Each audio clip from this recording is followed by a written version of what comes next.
Guys, kana bitaw magtanaw ka sa mga notification nga makita bitaw nimo. Digin malikayan ay wala ko ga iha pero sukan gina kidakob si Tatay Digong. Makahilak gid ko magtanaw. Ligid kaya tanawon. What if sa ato mo tinuod ko kaugalingon na hitabo. Unforgid kayo yung sitwasyon. Wala ko na iha pero gaot gid akong dugan. Wala ko kasabot. Kay na-remember na ako sa una mag-eskwela may grabe kalisod ang dalan. Pero tungod sa pamunuan ni Tatay Digong, di ka katuo magtanaw sa imong lugar bitaw nga unsa ra sa una tapos karon grabe na gid ka tsada. Naaman siya mga mali lagi mo na yung sala pero deserve po mga tao nga mga hangal nagdalag kagubot sa katilingban.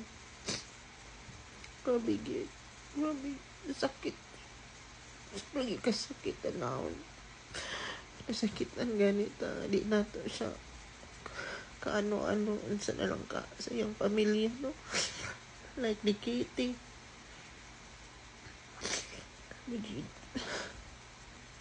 Sakit. Samot na gabi magtanaw bitaw ka sa live niya.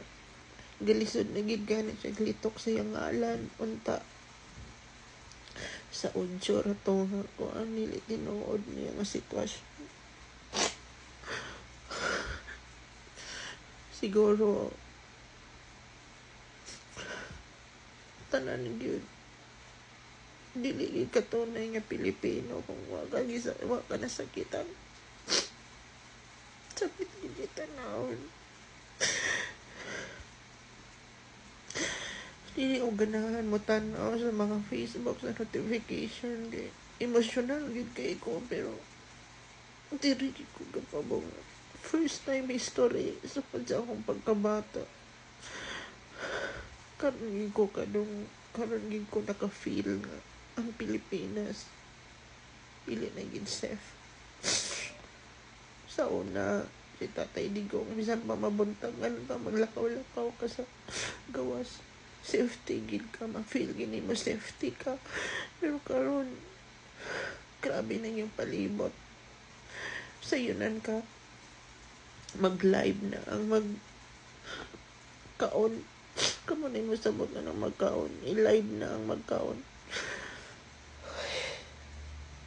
nalipay yung mga ayan yan ang katapusan kung gabangan git mo digit sa'yo niyang lagyan karon unta Lord naagin sa'y milagro ambot nga na emosyonal lang gid ko wala lang gid ko nag uwi ha pero sakit yun as in sakit